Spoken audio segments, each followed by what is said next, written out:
வணக்கம் மக்களே! இன்னைக்கு நம்ம மார்க்கெட்ல எதிர்பார்த்த மாரியே ஒரு சிறப்பான பாயாசத்த போட்டுட்டாங்க. நிஃப்டி 50 கரண்ட்டா ஒரு 400 பாயிண்ட்ஸ் வரைக்கான இறக்கத்த குடுத்துட்டுருக்கு. பேங்க் நிஃப்டி 1140 பாயிண்ட்ஸ் வரைக்கான இறக்கத்த டெலிவர் பண்ணிட்டுருக்கு. கிட்டத்தட்ட 2% வரைக்கான இறக்கத்த நோக்கி நகர்ந்து போயிட்டுருக்கு. இன்னைக்கு டேல எல்லா பக்கமும் நல்ல செல் ஆஃப் தான். நெக்ஸ்ட் 50 கிட்டத்தட்ட 3% இறக்கத்த நோக்கி போயிட்டுருக்கு.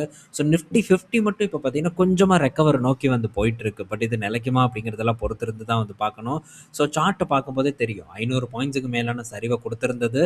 இப்ப பார்க்கும்போது ஒரு 400 பாயிண்ட்ஸ் கிட்ட சரிவ மட்டும் தான் போஸ்ட் பண்ணிட்டு இருக்கு. லாஸ்ட் ட்ரேடிங் செஷன்ல நடந்த மாரி இன்னைக்கும் நடக்குமாங்கிறத வெயிட் பண்ணி பார்ப்போம். ஆனா, ஏசியா மார்க்கெட் எல்லாம் அடிச்சு கிழிச்சு தொங்க விட்டுட்டு இருக்காங்க. சைனா மார்க்கெட் இன்னைக்கு டேல டவுன். அதே மாரி ஹாங்செங் பார்க்கும்போது கிட்டத்தட்ட 2% மேலான இறக்கம். ஜப்பான் பார்க்கும்போது இறக்கம். சவுத் கொரியா அதிகப்படியா கிட்டத்தட்ட 10% மேலான ஒரு இறக்கத்த இன்னைக்கு டேல டெலிவர் பண்ணியிருக்கு. கிட்டத்தட்ட 12% வரைக்கான இறக்கம் சவுத் கொரியா மார்க்கெட்டான காஸ்பில வந்து நடந்திருக்கு.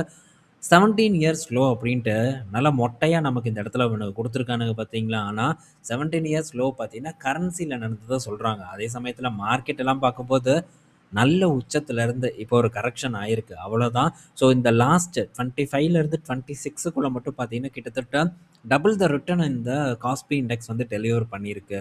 ஸோ அந்த அளவுக்கான ஒரு பெர்ஃபார்மன்ஸ் பார்த்தீங்கன்னா, இந்த காஸ்பில வந்து ஏற்பட்டிருக்கு. ஸோ இதுவும் ரொம்ப காலங்களா பெர்ஃபார்ம் பண்ணாத ஒரு இண்டெக்ஸ் தான். இப்ப அது எல்லாத்துக்கும் சேர்த்து வச்சு இந்த 1 வருடத்துல ஒரு ரிட்டர்ன வந்து டெலிவர் பண்ணியிருக்கு. ஸோ இங்க எங்கேயாச்சும் வந்து ஏதாவது இண்டெக்ஸ் ஃபண்ட் இருந்ததுன்னா சொல்லுங்க பார்ப்போம். இந்த மாரி ஏதாச்சும் ஒரு எக்ஸ்சேஞ்ச் இந்த ஃபண்ட்ல ஏதாச்சும் போட முடியுமா அப்படின்ட்டு. ஸோ இப்போ ஒரு கரெக்ஷன் ஏற்பட்டிருக்கு. ஸோ இத பத்தி நம்ம பார்ப்போம். ஆனா நல்ல ஏற்றத்துக்கான ஒரு கரெக்ஷன் தான் கொரியா மார்க்கெட்ல ஏற்பட்டிருக்கு. அத தாண்டி வைடா ஏசியா மார்க்கெட் எல்லா பக்கமும் நல்ல ஒரு செல் ஆஃப் இன்னைக்கு போயிட்டுருக்கு. இப்போதைக்கு யுத்தம் நடக்குமான்னு தெரியல. இப்ப இந்த மார்க்கெட் விழுந்ததுக்கான ரீசனும் பெரிய அளவுக்கு இந்த எரிவாயு தேவைகளுக்கு மிடில் ஈஸ்ட் தான் இந்த நம்பி இருக்காங்க. இந்த சவுத் கொரியா 70% இவங்களுடைய தேவை மிடில் ஈஸ்ட்ல இருந்து வந்துட்டு இருக்கு. இப்போ அதனால ஒரு சிக்கல் பார்த்தீங்கன்னா, இந்த நாடுகளுக்கு ஏற்பட்டிருக்கு. மார்க்கெட்ல ஒரு பிரஷர் ஏற்பட்டிருக்கு. இதே தான் நம்ம ஊருக்கும் இன்னைக்கு டேல இந்த பெட்ரோநெட் எல்லாம் போட்டு அடிச்சு பொளந்திருக்காங்க. கிட்டத்தட்ட ஒரு 8% வரைக்கான இறக்கத்த பெட்ரோநெட் டெலிவர் பண்ணிட்டு இருக்கு. ஸோ கெயில் ஒரு 5, 6%, ஜிஎஸ்பிஎல் பார்க்கும்போது ஒரு 5% வரைக்கான இறக்கத்த போஸ்ட் பண்ணிட்டு இருக்கு. குஜராத் கேஸ் எல்லாம் இப்போ ஓரளவு வந்து ரெக்கவர் ஆயிருச்சுன்னே வந்து சொல்லலாம். பெரிய அளவுக்கான சரிவெல்லாம் வந்து இல்ல. ஒரு 1% தான் குஜராத் கேஸ் இறங்கியிருக்கு. நான் என்ன நெனச்சேன், சரி இன்னைக்கு குஜராத் கேஸ போட்டுருவானுங்க அப்படின்னு நெனச்சேன். ஆனா பையன் தப்பிச்சுட்டான். சரி மேபி திரும்ப நமக்கு அப்கமிங் டேஸ்ல கிடைச்சதுன்னா, இதெல்லாம் ஒரு இடைக்காலத்துக்கு வந்து பிடிக்கிறதுக்கு ட்ரை பண்ணலாம். லாங் டெர்ம் இல்லாம ஒரு ஷார்ட் டெர்ம்க்கு பார்த்தீங்கன்னா, இதெல்லாம் நான் வந்து ஃபோக்கஸ் பண்ணுவேன். ஜிஎஸ்பிஎல் பொறுத்தவரைக்கும் இதுக்கு முன்னாடியே 270ல தான் வந்து நான் ஃபோக்கஸ் பண்ணேன். இப்ப பார்க்கும்போது அரவுண்ட் ஒரு 270க்கு மேல தான், ₹280க்கு மேல தான் வந்து ட்ரேட் ஆயிட்டு இருக்கு. ஸோ அதனால இப்பல்லாம் வேண்டாம். ஒரு 270க்கு கீழ போனா நான் இத வந்து ஃபோக்கஸ் பண்ணலாம் அப்படிங்கிற ஒரு ஐடியால வந்து இருக்கேன். இது இந்த பங்குகள பொறுத்தவரைக்கும். அடுத்தது கெயில் பார்க்கும்போதும் சரி, இன்னும் பெரிய கரெக்ஷன் எல்லாம் வந்து ஏற்படல. ஸோ நமக்கு ஒரு அட்ராக்டிவான பையிங் அப்படின்னு பார்த்தாலே, இங்கேருந்து இன்னும் ஒரு 10, 15% வரைக்கான ஒரு சரிவ வந்து குடுக்கணும். அப்படி கிடைச்சா மட்டும் தான் நம்ம இந்த பங்கு பக்கம் நம்மளால வந்து முடியும். ஸோ இன்னைக்கு டேல பார்த்தீங்கன்னா, நீங்க சிலத செக் பண்ணியிருப்பீங்கன்னு நான் நினைக்கிறேன். அதுல முதன்மையானது இந்த ரிலையன்ஸு. இன்னைக்கு டேல ரிலையன்ஸ் ஒரு அக்யூமுலேட் பண்றதுக்கான ஒரு ஆப்பர்ச்சுனிட்டிய குடுத்தது. ஸோ நேத்து நம்ம இத பத்தி டிஸ்கஸ் பண்ணோம். ரிலையன்ஸ் பத்தி நம்ம பேசியிருந்தோம். ஐஜிஎல் பத்தி பேசியிருந்தோம். ஐஜிஎல் இன்னைக்கு 5% வரைக்கான ஒரு சரிவ வந்து போஸ்ட் பண்ணிட்டு இருக்கு. ஸோ இப்பவும் பார்த்தீங்கன்னா, ஒரு நல்ல இடத்துல இப்ப தான் வந்து ஐஜிஎல் வந்து உட்காந்துருக்கு. ஸோ இதுக்கப்புறம் அக்யூமுலேட் பண்றது என்ன பொறுத்தவரைக்கும் ஒர்த்தா இருக்கும் அப்படின்னு நான் நினைக்கிறேன். ஸோ இது 2ம் பார்த்தீங்கன்னா, இன்னைக்கு டேல ஃபோக்கஸ் பண்ணியிருக்கேன். இன்னும் சில பங்குகள் ஃபாலோ பண்ணிட்டு வந்துட்டு இருக்கேன். ஸோ ஃபர்தரா ஒரு டிப் நடந்ததுன்னா, அப்படியே ஒண்ணொண்ணா வந்து பிடிப்போம் அப்படிங்கிற ஒரு எதிர்பார்ப்போட தான் வந்து நானும் போயிட்டு இருக்கேன். ஸோ வெயிட் பண்ணி பார்ப்போம். ஃபர்தரா வந்து நமக்கு கிடைக்குதான்ட்டு. ஆனா ஒண்ணே ஒண்ணு ஞாபகம் வச்சுக்கோங்க. எல்லாத்தையும் கொண்டு போய் ஒரே நாள்ல கொட்டிறக்கூடாது. அத மட்டும் ஞாபகம் வச்சு, ஸோ பொறுமையா, ப்ராப்பரா எப்பப்ப எவ்வளோ இன்வெஸ்ட்மென்ட் பண்ணணும் அப்படிங்கிற பிளானோட முதலீடு பண்றதுக்கு நீங்க ட்ரை பண்ணணும். ஸோ அடுத்து பார்த்தீங்கன்னா, இன்னைக்கு டேல பார்க்கும்போது வங்கி பங்குகள் இன்னைக்கு டேல ஓரளவு சரிவ வந்து குடுத்திருக்கு. ஆனா HDFC பேங்க் மட்டும் பார்க்கும்போது இன்னைக்கு டேல கொஞ்சம் எஸ்கேப் ஆயிருச்சு அப்படின்னே வந்து சொல்லலாம். அதே மாரி ஆட்டோ செக்டார் பங்குகள் இன்னைக்கு டேல அடி பொளந்துட்டு இருக்காங்க. ஒண்ணு டாடா மோட்டார் பேசஞ்சர் வெஹிக்கிள் பார்க்கும்போது இன்னைக்கு டேல 5% வரைக்கான ஒரு இறக்கத்த குடுத்துட்டு இருக்கு. மாருதி 3%, அசோக் லேலண்ட் 5.5%, அதே மாரி M&M பார்க்கும்போது ஒரு 3%க்கு மேலான ஒரு இறக்கத்த குடுத்துட்டு இருக்கு. ஆட்டோ செக்டார் இன்னைக்கு டேல பொளக்கப்பட்டது. ஆனா கோல் இந்தியா இன்னைக்கு டேல பாருங்க. ஸோ கோல் இந்தியா பார்த்தீங்கன்னா, ஒரு பாசிட்டிவ் பெர்ஃபார்மன்ஸ போஸ்ட் பண்ணிட்டு இருக்கு. 2.5% ஏறி இருக்கு. என்ன ரீசன் அப்படின்னு பார்த்தா, இப்போ இந்த கேஸ யூஸ் பண்ணி இப்ப வெயில் காலம் ஓடிட்டு இருக்கு. கேஸ யூஸ் பண்ணி மின்சாரம் தயாரிக்கிறதுக்கான வேலைய வந்து நம்ம நாடு பண்ணிட்டு இருக்கு. போன வருடமும் அது பண்ணுனாங்க. ஆனா இந்த வருடம் பண்ண முடியுமா அப்படின்னு பார்த்தா, அது இப்போ வந்து கேள்விக்குறியான ஒரு நிலையில இருக்கு. ஏன்னா கேஸ் சப்ளை நமக்கு இப்போ 40% வரைக்கும் தடைப்பட்டிருக்கு. இத வந்து இந்த 40% தடைய வச்சுட்டு நம்ம இருக்கக்கூடிய கேஸ வந்து மின்சார உற்பத்திக்கு பயன்படுத்தணும்னா, கண்டிப்பா அது பெரிய தட்டுப்பாட்ட நம்ம நாட்டில ஏற்படுத்திரும். அதனால பண்ண மாட்டாங்க. ஸோ இன்னும் இந்த கோல் பேஸ் பண்ண பிளான்ட் தான் முழு வேகத்தில வந்து இயங்கும். அதனால கோல் இந்தியாக்கான ஒரு மவுஸ் பார்த்தீங்கன்னா, இன்னைக்கு டேல கூடியிருக்கு. 2.5% வரைக்கான ஏற்றம் கோல் இந்தியால இன்னைக்கு நடந்திருக்கு. இது கோல் இந்தியா ஏறுவதற்கான காரணம். அடுத்தது பார்த்தீங்கன்னா, சில செய்திகள் பற்றி நம்ம பார்ப்போம். ஸோ இன்னும் பல பக்கம் எல்லா பங்குகளும் கீழ தான் இறங்கியிருக்கு. எவன தான் நம்ம பேசுறது? எவனையும் வந்து பேச முடியாது. எல்லாத்தையும் சேர்த்தி தான் நம்ம பேசணும். ஆல்மோஸ்ட் அடிச்சு நொறுக்கியிருக்காங்க. இந்த ஆயில் செக்டார் பங்குகள், ஓஎம்சி பங்குகள் இன்னைக்கு டேல 5% வரைக்கான எல்லா பங்குகளும் 5% வரைக்கான ஒரு இறக்கத்த வந்து போஸ்ட் பண்ணியிருக்கு. ஸோ ஓஎன்ஜிசி நம்ம பார்க்கும்போது, இதுவும் பாருங்க இன்னைக்கு டேல இறங்கியிருக்கு. இதுதான் எனக்கு சர்ப்ரைஸா இருக்கு. ஏன்னா க்ரூட் ஒரு பக்கம் ஏறிட்டு இருக்கு. அப்படி இருந்தும் கூட 1% வரைக்கான ஒரு சரிவ இந்த ஓஎன்ஜிசி வந்து டெலிவர் பண்ணியிருக்கு. இது கொஞ்சம் பார்த்தீங்கன்னா, ஒரு ஆச்சரியத்துக்குரிய ஒரு விஷயமா தான் நான் வந்து பார்க்குறேன். ஸோ நம்ம அடுத்தது அப்டேட் அப்படின்னு பார்க்கும்போது, இன்னைக்கு டேல பார்த்தீங்கன்னா, ஸோ இப்போ ரிலையன்ஸ் கிட்ட இருந்து ஒரு அப்டேட் வந்திருக்கு. ரிலையன்ஸ் வந்து இப்போ என்ன சொல்றாங்கன்னா, நாங்க எப்படி வந்து இந்த டெலிகாம்க்குள்ள ஒரு பிரைஸ வந்து பெரிய அளவுக்கு வந்து ஒரு மாற்றத்த கொண்டு வந்தோமோ, அதே மாரி ஏஐய பொறுத்தவரைக்கும் இந்த டோக்கன்ஸ்ல வந்து நாங்க ஒரு பெரிய மாற்றத்த கொண்டு வருவோம் அப்படின்ட்டு ஜியோ சொல்லியிருக்காங்க. நம்ம என்னதான் வந்து ஊன்னு சொன்னாலும், ரிலையன்ஸ் வந்ததுக்கு அப்புறம் தான் டேட்டா அப்படிங்கிறதே நம்ம பெரிய அளவுக்கு யூஸ் பண்றதுக்கே வந்து ஸ்டார்ட் பண்ணோம். அதுக்கு முன்னாடி இருந்த நிலைமை எல்லாத்துக்கும் வந்து தெரியும். 1 ஜிபி நம்ம போடணும்னா, 2 ஜிபி போடணும்னா ரூ. 200 கிட்ட வந்து நமக்கு தேவைப்படும். ஆனா அதெல்லாம் உடைச்செறிஞ்சு இப்போ அன்லிமிட்டடா நம்ம பாட்டுக்கு யூஸ் பண்ணிட்டு இருக்கோம் அப்படின்னா, டிஜிட்டல் எக்கனாமி இந்த அளவுக்கு வளர்ந்திருக்கு அப்படின்னா, அதுல பெரிய பங்கே ஜியோவுக்கு தான் இருக்கு. ஸோ இவன் வந்து ஃப்ரீயா குடுத்தான். அதுக்கு முட்டுக்கட்டை போட்டாங்க. அதுக்கப்புறம் பார்த்தீங்கன்னா, கம்மி விலைக்கு ஒரு நாளைக்கு 1 ஜிபி ஃப்ரீ அப்படின்ட்டு போட்டு குடுத்தான். ஸோ இந்த மாரியான விஷயங்கள் பண்ணும்போது மற்ற நெட்வொர்க்குக்கு வேற வழி இல்லாம அவங்களும் இறங்குனாங்க. ஆனா இதனால முழு பயன் யாருக்கு? ஒரு பக்கம் கம்பெனி இழுத்து மூடிட்டாங்க. ஆனா இவ்வளோ நாள் நல்லா நம்மள வச்சு சம்பாரிச்சாங்கல்ல, அதையும் நம்ம பார்க்கணும். அதே மாரி ஸோ இதனால முழு பயன் பார்க்கும்போது, அப்படியே கஸ்டமர்ஸ்க்கு தான் வந்து ஏற்பட்டது. ஏன்னா, நம்ம இதுக்கு முன்னாடி 100 எம்பி கார்டு, 200 எம்பி கார்டெல்லாம் வந்து யூஸ் பண்ணியிருக்கோம். ஸோ யூஸ் பண்ணிட்டு தான் இந்த இடத்துல வந்திருக்கோம். நெட்ட சிக்கனமா வந்து சேவ் பண்ணிட்டு இருந்தோம். ஆனா இப்பல்லாம் அப்படியா இருக்கோம்? ஜாலியா வந்து 5G யூஸ் பண்ணிட்டு வந்துட்டு இருக்கோம்.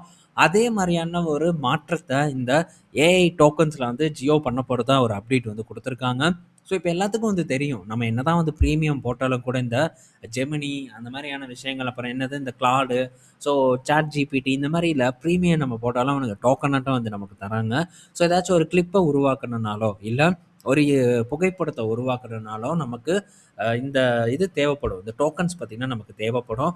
ஸோ அது வந்து ஒரு குறிப்பிட்ட லிமிட் தான் வந்து அவங்க வச்சிருக்காங்க. ஸோ இத பார்த்தீங்கன்னா இவங்க இப்போ சேஞ்ச் பண்ண போறதா சொல்லியிருக்காங்க. ஃபியூச்சர்ல இந்த ஏஐ டோக்கன்ஸ் தான் டிஜிட்டல் கரன்சியா இருக்கும் அப்படின்ட்டும் ஜியோ தரப்புல இருந்து ஒரு அப்டேட்ட வந்து குடுத்துருக்காங்க. ஸோ இந்த இடத்தையும் வந்து ஜியோ கேப்சர் பண்ணுவாங்க அப்படிங்கிற எதிர்பார்ப்பு எனக்கு இருக்கு. ஸோ என்னென்ன மாற்றங்கள் வருது அப்படிங்கிறத நம்ம பொறுத்திருந்து பார்ப்போம். ஸோ இதெல்லாம் பார்த்தீங்கன்னா எனக்கு ஒரு முக்கியமான ஒரு ரீசனா இருக்கு. ரிலையன்ஸ வந்து ஃபோக்கஸ் பண்றதுக்கு. ஸோ ஸ்டில் நான் ரிலையன்ஸ்ல பார்த்தீங்கன்னா ரொம்பவே வந்து பாசிட்டிவா தான் இருக்கேன். ஸோ நான் பேசும்போதே உங்களுக்கு தெரியும்.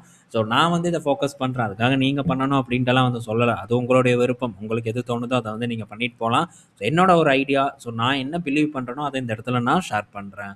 ஸோ நெக்ஸ்ட் பார்த்தீங்கன்னா, என்எம்டிசி கிட்ட இருந்து அப்டேட் வந்திருக்கு. என்எம்டிசியோட புரொடக்ஷன் அண்ட் சேல்ஸ் 2மே பார்த்தீங்கன்னா உயர்ந்திருக்கிறதா ஒரு பாசிட்டிவ் அப்டேட் வந்து குடுத்துருக்காங்க. என்ன வேணா பாசிட்டிவ் அப்டேட்ட குடுக்க வேண்டியது தான். இன்னைக்கு டேல என்எம்டிசி கிட்டத்தட்ட 5% மேலான ஒரு இறக்கத்த வந்து டெலிவர் பண்ணியிருக்கு. ஸோ எல்லா ஸ்டீல் கம்பெனியும் தான். டாடா ஸ்டீலையும் இன்னைக்கு டேல போட்டு பொளந்துட்டாங்க. கிட்டத்தட்ட 7% இறங்கியிருக்கு. அதே மாரி ஜிண்டால் ஸ்டீல் 5%, ஜேஎஸ்டபிள்யூ ஸ்டீலும் டெஃபினட்டா இன்னைக்கு டேல அடிச்சு பொளக்க தான் வந்து செஞ்சிருப்பாங்க. ஸோ அடுத்தது பார்த்தீங்கன்னா, இன்னைக்கு டேல கொஞ்சம் தப்பி பிழைச்ச ஒரு செக்டார்ன்னு பார்த்தா அது எஃப்எம்சிஜி செக்டாரா இருக்கு. பெரிய அளவுக்கு ஒரு டவுன்ஃபால் இல்ல. இந்துஸ்தான் யூனிலிவர்ல ஸ்ட்ராங்கா தான் இருந்தது. ஆனா இப்ப கரண்ட்டா ஒரு 1.5% வரைக்கான சரிவ போஸ்ட் பண்ணிட்டு இருக்கு. ஐடிசி ஒரு 3/4% வரைக்கான இறக்கத்த குடுத்துட்டு இருக்கு. அடுத்தது பார்த்தா ஜோதி லேப் ஃப்ளாட்டா பாசிட்டிவா ட்ரேட் ஆயிட்டு இருக்கான். கோல்கேட் பார்க்கும்போது ஒரு 1% நோக்கி நகர்ந்து போயிட்டு இருக்கான். அவன் ஒரு 3/4% வரைக்கான சரிவ குடுத்திருக்கு. ஸோ என்ன நடக்குதுங்கிறத நம்ம பார்ப்போம். ஆப்பர்ச்சுனிட்டி நமக்கு ஓப்பன் ஆயிட்டே தான் இருக்கும். ஆனா அந்த ஆப்பர்ச்சுனிட்டி எல்லாம் நம்ம கேப்சர் பண்ணணும்னா, பணம் வேணும். அந்த பணத்த நம்ம சரியா யுட்டிலைஸ் பண்றதுக்கு டெஃபினட்டா வந்து ட்ரை பண்ணணும். இல்லன்னா கிடைக்கக்கூடிய ஆப்பர்ச்சுனிட்டீஸ நம்ம மிஸ் பண்ணுவோம். ஸோ கண்ட நேரத்தில கண்ட பங்குகளையும் தொடர்ந்து நம்ம அக்யூமுலேட் பண்ணிட்டே இருந்தா, ஸோ இந்த மாரியான ஒரு ப்ரெஷரான சூழ்நிலையில நம்மளால பணத்த போடுறதுக்கு ஒரு பெரிய ஒரு சிக்கல் தான் வந்து ஏற்படும். பணம் இல்லாம போயிரும் நம்மகிட்ட. ஏன்னா, நம்ம தான் தினம் வாங்கிட்டே இருக்கோமே. தினமும் போய் ஒரு 2 ஸ்டாக் இல்ல ஒரு 4 ஸ்டாக் அப்படின்னு வாங்கிட்டு இருந்தோம்னா, ஒரு நல்ல நல்ல ஒரு ஆப்பர்ச்சுனிட்டி வரும்போது நம்ம எப்படி பணத்த போட முடியும்? போட முடியாது. இதுதான் வந்து ரியாலிட்டி. ஸோ எல்லாராலயும் முடியாது. சில பேரால முடியும். பணம் வசதி உள்ளவர்கள் பண்ணலாம். ஆனா, எல்லாராலயும் முடியாது அப்படிங்கிறத புரிஞ்சுட்டு, ஸோ சரியான நேரத்தில முதலீடு பண்றதுக்கு ட்ரை பண்ணுங்க. இதத்தான் நம்ம தொடர்ந்து வந்து பேசிட்டே இருக்கோம். சரியான நேரத்தில பண்ணுங்க. மற்ற நேரம் லிக்விட் ஃபண்ட்ல தூக்கி போடுங்க. ஸோ இல்லன்னா இந்த ஃபண்ட் கன்சர்வேட்டிவ் ஃபண்ட்ல போடுங்க அப்படின்ட்டு நம்ம படிச்சு படிச்சு டிஸ்கஸ் பண்ணோம். ஸோ ஓகே, ஒரு செட் ஆஃப் பீப்பிள் இப்போ இவ்வளோ நாள் இத பார்த்து வந்திருப்பாங்களா? அவங்களுக்கு ஒரு புரிதல் ஏற்பட்டிருக்கும். அடுத்து திரும்ப பார்த்தீங்கன்னா, மார்க்கெட் ஏதோ ஒரு மாற்றத்த குடுக்குதுன்னா, அப்ப வேற ஒரு ரகமான ஒரு மக்கள்கள் வருவாங்க. அவங்களுக்கும் நம்ம திரும்ப எக்ஸாம்பிளோட வந்து சொல்லி புரிய வைப்போம். ஏன்னா, அதுதான் நம்மளுடைய கடமையாவும் வந்து இருக்கு. ஸோ நெக்ஸ்ட் பார்த்தீங்கன்னா, வின்ஃபாஸ்ட் கிட்ட இருந்து ஒரு அப்டேட் வந்திருக்கு. ஸோ வின்ஃபாஸ்ட் பார்த்தீங்கன்னா, இப்போ பிரீமியம் செக்மெண்ட்குள்ள வந்து அடி எடுத்து வைக்கிறாங்க. ஸோ இந்த மாடல் பார்க்கும்போது ஆல்மோஸ்ட் உங்களுக்கு என்ன தோணுது அப்படிங்கிறத நீங்களே கமெண்ட் பண்ணுங்க. நான் ஒண்ணும் சொல்லல. ஸோ இப்போ சைனா நீ மட்டும் தான் காப்பி அடிப்பியாடா, நானும் அடிப்பேன்டா அப்படின்னு சொல்லிட்டு, ஸோ நம்ம ஆளும் பார்த்தீங்கன்னா வின்ஃபாஸ்ட் வியட்நாம் சேர்ந்த நிறுவனமும் இப்போ லக்ஸரி மார்க்கெட்குள்ள இறங்குறான். ஸோ இதுதான் அவங்களுடைய ஃபியூச்சர் லக்ஸரி மாடலா வந்து இருக்க போகுது. ஸோ இது வின்ஃபாஸ்ட்டை பொறுத்த வரைக்கும் ஒரு பாசிட்டிவான நியூஸ். இது ஒரு $3 கிட்ட தான் வந்து ட்ரேட் ஆயிட்டு இருக்கு இந்த வின்ஃபாஸ்ட். ஸோ இதெல்லாம் ஒரு என்ன சொல்றது? போனா போகுது அப்படின்னு போடக்கூடிய ஒரு பெட்ஸ். மேபி நல்ல பெர்ஃபார்மன்ஸ குடுக்கலாம். இல்ல நஷ்டம் கூட வந்து ஆகலாம். ஆனா, எனக்கு என்னமோ இந்த நிறுவனம் பார்த்தீங்கன்னா, ஃபியூச்சர்ல ஏதோ ஏதோ ஒரு சூழ்நிலையில ஒரு பெரிய மல்டி பேக்கர் ரிட்டர்ன குடுக்குமோ அப்படிங்கிற எண்ணம் இருக்கு. யுஎஸ் மார்க்கெட்ல இருக்கு. செக் பண்ணி பாருங்க. கம்பெனிய இன்னும் நல்லா ஸ்டடி பண்ணிட்டு அதுக்கப்புறமா ஒரு டிசிஷன நீங்க மேக் பண்ணுங்க.